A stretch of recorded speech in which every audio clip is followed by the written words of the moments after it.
Well, good morning, one and all. You join us on a very fine Saturday for the GT Cup Europe Championship, marking its return for the first time since the summer break.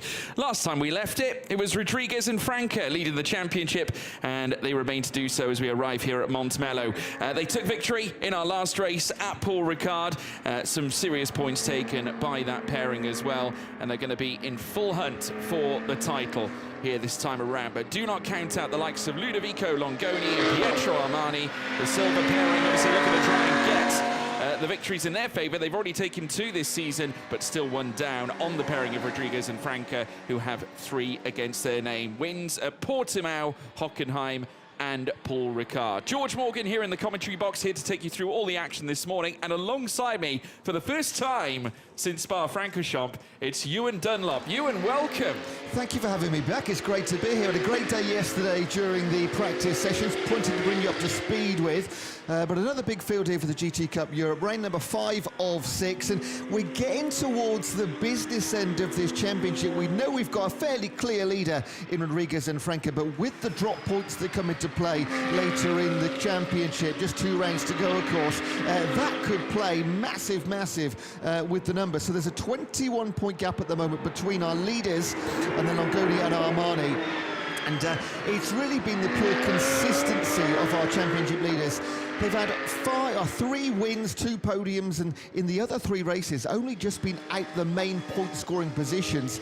But with 1 win apiece last time out in Paul Ricard, it is still all to play for with those drops points. Cannot make that clear enough. And of course, in 3rd place and leading the ProAm Championship, Meijer and Van den Hengel.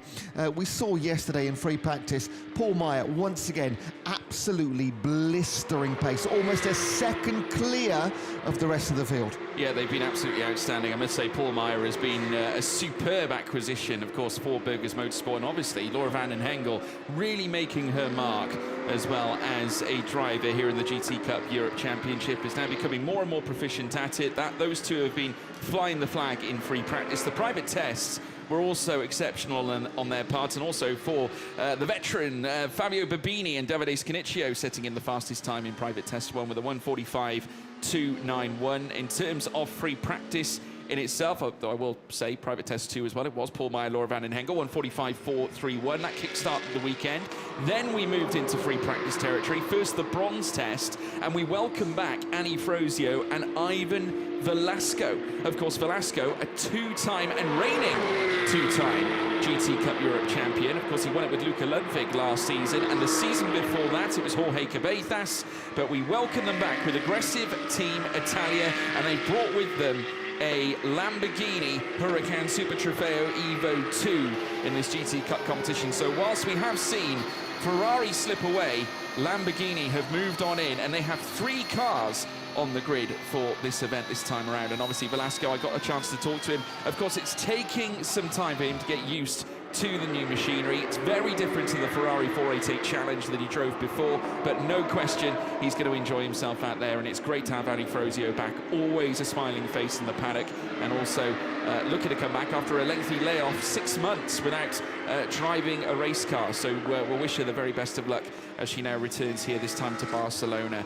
Obviously for Velasco, this is his home race, essentially. He is Spanish, and we'll be looking to take a big result here this time. Other Lamborghini drivers, of course, feature Scuderia Villorba Corsa with Luciano Privitello, and of course aggressive Team Italia with 2 cars with Mauro Gustamachia as well in the AM class. So plenty to keep your eyes out for, folks. We're just seeing the first times come in at the moment, and Giacomo Giobergia now going fastest here this time with Javier Ripoll Jr. also stepping in. Also important to note, another bit of housekeeping for you, there was a moment coming into the weekend for the 911 Porsche, Leandro Martins and Dieter Schweppes. Generally, we don't really see them on the wrong end of disaster, but they were on the opening day. They had to call in another car from Portugal, which arrived yesterday afternoon after crunching the car in free practice coming around the final bend at New Holland, and they managed to eventually get the new car, but they did not take part in the final 2 sessions of free practice, so they're coming in pretty much blind into the first session of qualifying, Ewan. Indeed, yes. Now we're just starting to get our first flying laps in just making their way, whereas only in the 151s and 152s are way off what we saw in the free practice sessions over the last couple of days. David Scaniccio in the 78, that's the Tsunami Racing team with Fabio Babini. He's the 151.809. These times will come down and down and down as the track warms up. We've already had one session on track this morning, so it is going to get that way. Current track conditions is 24 degrees, air temperature 22, and these have been rising steadily over the last 3 hours. Yesterday was incredibly hot. We arrived in jeans and shirts and it was already about 28 degrees. It just got hotter and hotter, and it was a beautiful night too. However, if you've not seen the forecast for the weekend, we are currently due rain and thunderstorms tomorrow, which could completely shake up the championship at all levels.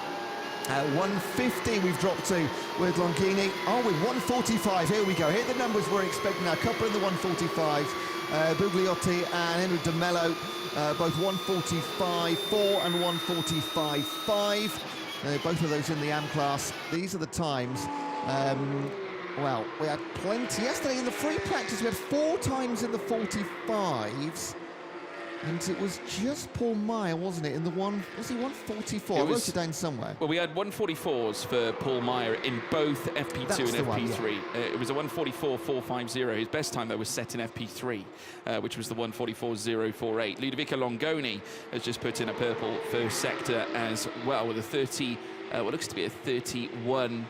Just trying to see those last few digits here at the moment now. 023 inside that first sector, 42.230 in the middle sector as well. The time's just going to keep on developing as time goes on. In terms of the track temperature, we're looking at 24.3 degrees at the moment. That will, of course, mount up as we make our way through the day. Longoni, though, continuing on his run on this lap. 145.481 to beat. I firmly expect to see us in the 44s come the end of the session. Certainly no harm, no foul. Longoni could get us there very shortly. Just see him whipping the tail out on that Porsche as he now makes his way across the line. And will it be a 44? It certainly will be. A 144.759 to go just under 7.25 tenths quicker than Argentine Franvale Bugliotti. H. De Mello still remains in third. Luca Attianesi, the highest of the Pro-Am class at the moment, sat in 4th spot.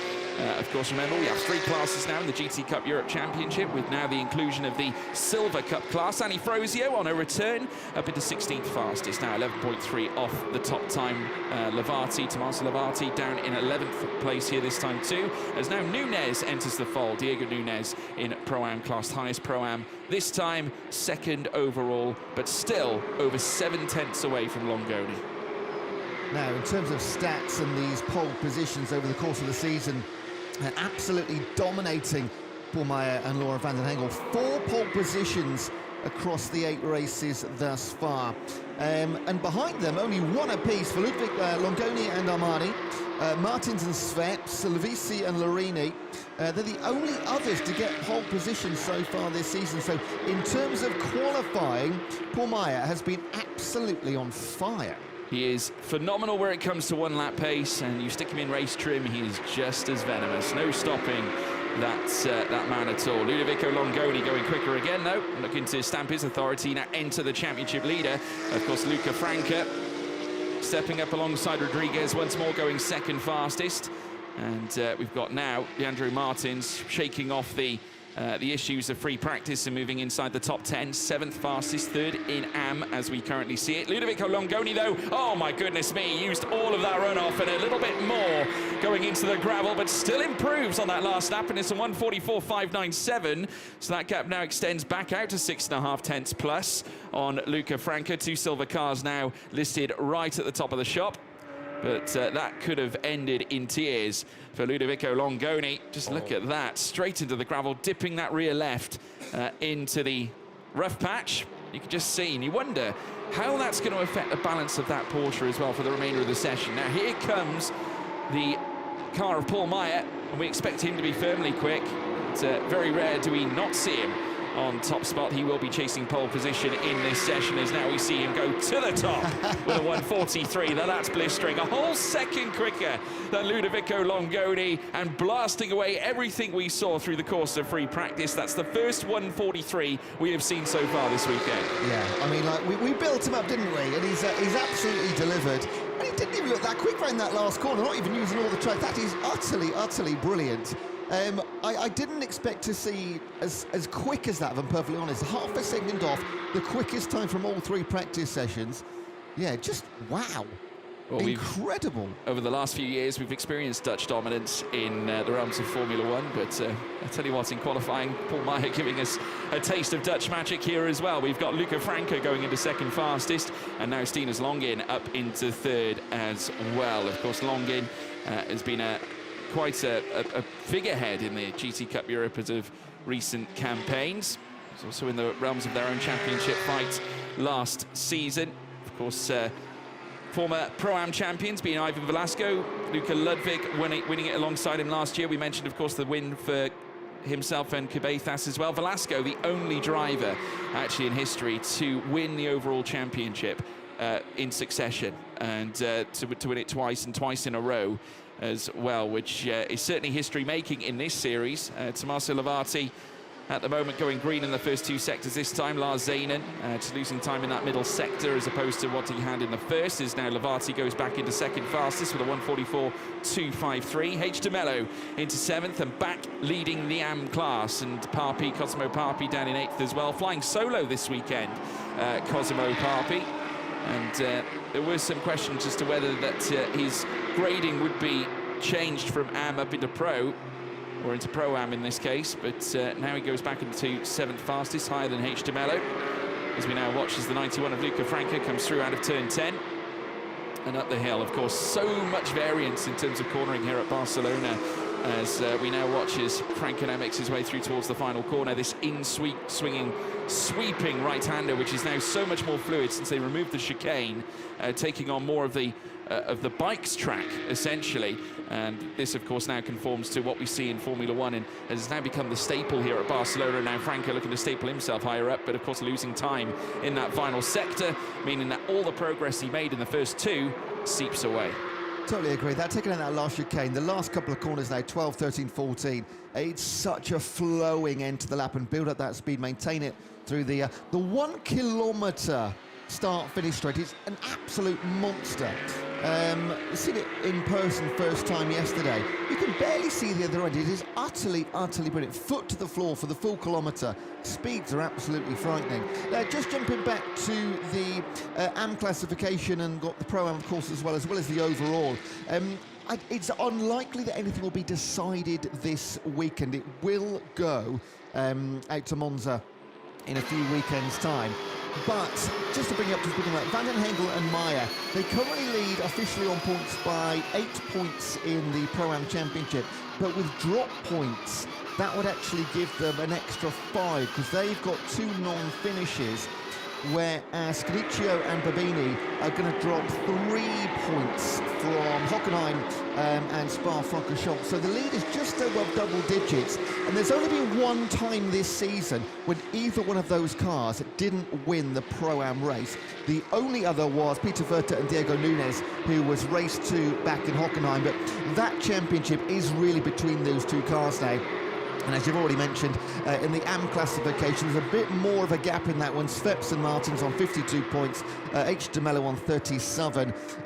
But again, on dropped points, H. De Mello is only single digits behind that championship leading car. Yeah. And once, oh, that was the replay. I thought I was going to say once again, it's just a replay of Meijer going into the gravel. Is he back on a flying lap now? He did have a slow down one with 6 minutes to go. Yes, he is, because he's gone green on sector 1 by just over 1/10 of a second. So he's leading by 0.6 of a second right now. He doesn't need to go much faster, you think. I don't think anybody's going to bridge that gap to our leader. And that's a lovely slide around one of the chicanes. Obviously not ideal for Paul Meijer on that last lap. He was purple in the first 2 sectors, and it all came to a head in the final sector. Big shame, because that would have probably put them in an unsurpassable position, I think, come the end of this session. We've got 5 minutes and 30 left to run. It's still a gap of over 6.5 tenths between Tommaso Lovato and Paul Meijer at the moment. Meijer really is spearheading this qualifying session, as he has done so on frequent occasions so far. And I must say, they are looking good value for a 5th pole now, Paul Meijer and Laura van den Hengel. So we now watch Cosimo Papi for representing the AM class for EB Motors. Coming through the final corner this time, looking to light things up now towards the start-finish line. Outside of Paul Meijer's time by over 6 tenths coming out of Sector 2, and it's 1.3 coming out of Sector 3. It's a 1:44.8, so a decent time there for Cosimo Papi in terms of where he is featured in the AM class, because that makes him AM class P1. Spoke too soon, because now in comes Franvel Bugliotti, who goes into P9 and AM P1 this time. So really promising shake-up here for the Argentine, who now features ahead of Cosimo Papi. We've got a few cars coming into the pits, including Paul Meijer, our current leader in the classification. And let's have a look and see what happened here. Oh, wow. Okay, so the number 11 of Stina's Longin is taking a little bit of a trip into the gravel, coming through Bank Sambadel, but has now managed to find the grey stuff again, and will go hunting for yet another lap. We've only got 4 minutes left. It is so crucial now that the drivers find everything they can in the final ounces of this time. I would imagine Paul Meijer will call this a day. Yeah, I mean, it's almost insurmountable, isn't it? Over half a second is a huge, huge gap. Just going back to Franvel Bugliotti, didn't mention his name, but he is 3rd in the AM classification at the moment, and no stranger to a win this season.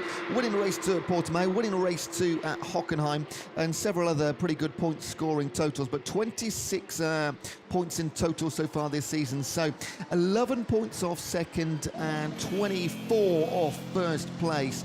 But again, he'll drop no points with 2 non-finishes. That is Paul Meijer. Yes, you're absolutely spot on there. He is calling it a day.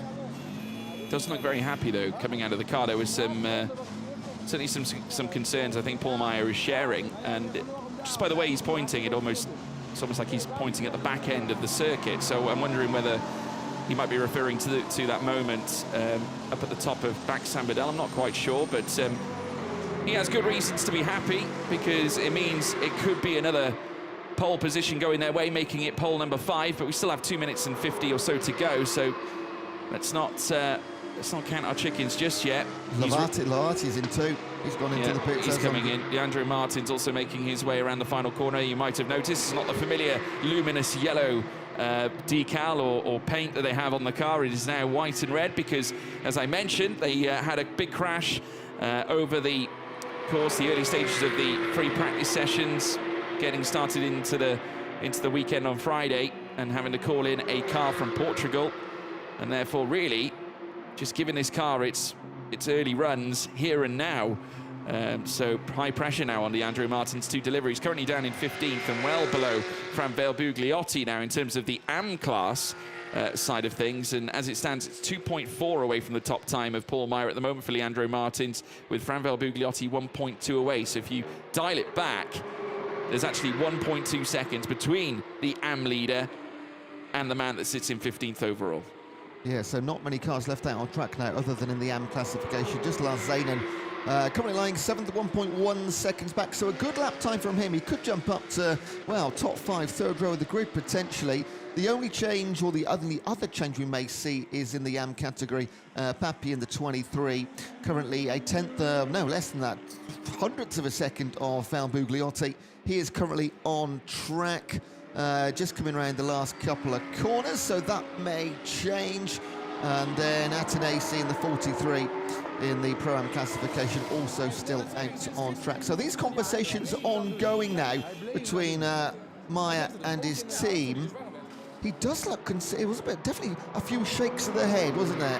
Yeah, I think obviously, I mean, I'm not going to say he's irate, but obviously there's clearly some discussions being had between himself and the team. We know how passionate that Paul Meijer is. Stina's Longin hopping out of the car as well. A solid day for him as well today. Obviously also featuring in the same class, Pro-Am with Paul Meijer as well, but 4th.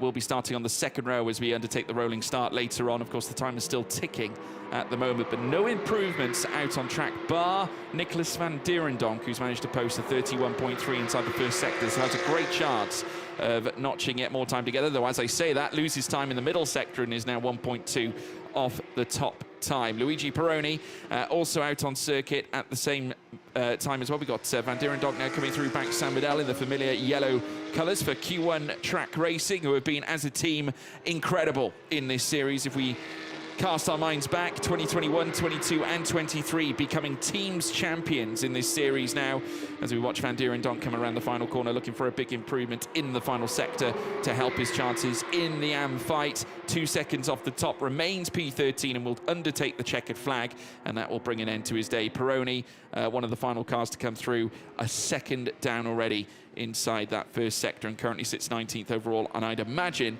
he will likely stay there. It's Paul Meijer, everyone. 5 pole positions for Burgers Motorsport, and I'm sure all smiles on the face of Laura van den Hengel as well. She'll be doing the second stint in race 1 later on this afternoon. Yeah, there were 4 times only under 145 in free practice 3 yesterday. We've just had 10 go that time, and Paul Meijer, of course, going sub 144 and by some. So all Pro-Ams and Silvers in the top 8, best of the rest. Van Bugliotti in 9th position in the car 33. This is the GGL racing team. And these conversations are continuing. Yeah, I mean, he seemed to be talking, whether there's some concerns about the setup, I think, of the car. Maybe that's what it was. Maybe because I think he was on for another purple lap, was Paul Meijer. He improved again in the first 2 sectors on his previous best time. Made a mistake in the final sector, and I think this is what he was talking about in terms of the back, because obviously that is the final sector. So maybe he's just, you know, going back to the team saying, you know, I think we need to maybe change a couple of things in order to perhaps make the car easier to drive. We did see Laura van den Hengel in the background as well, all smiles on her face, obviously coming into this, and obviously for good reason. She's going to be in a wonderful position, and they've come close to overall success as well this season in a couple of races. There's Laura in the distance, obviously just looking on as Paul speaks with the team, but they've had some hardships as well at Burgers Motorsport, and some tricky races at Portimao where they had some crashes, as well as Hockenheimring as well. But Laura putting those moments obviously behind her, at the same time looking forward to the future and proving that they can still be a thorn in the side of any Pro-Am contender this season. But in come the rest, and we have got the 56 of Diego Nunes now looking to park up, as will the 22 of Ludovico Longoni, who is showing some grand initial speed. Let's run you through the classification. Hans Weiss Motorsport, Burgers on top. Paul Meijer taking pole position alongside Laura van den Hengel with a 143.591, the only 143 in the field, ahead of Silver Class Tommaso Lavati and Luca Franca, championship leader, in 3rd. Sinas Longin in 4th, Ludovico Longoni in 5th, Diego Nunes in 6th with Lars Zane in 7th, Matteo Levisi in 8th with Franvel Bugliotti, highest am, the Argentine, with a 144.862, sits in 9th ahead of Cosimo Papi in P10. H. de Mello 11th, then comes Luca Antionesi in 12th, Nicholas Van Dierendonck ahead of Giacomo Giabergia, then comes Leandro Martins, Javier Ripoll Jr., Davide Scanicchio, Camel Perrion, Luigi Peroni, Luciano Privitello in 20th place. Annie Frosio on her return in 21st spot, and will be lining up alongside Ivan Velasco. So there we have it. Qualifying now coming to an end. Do join us later on this afternoon as we go racing. We'll see you soon.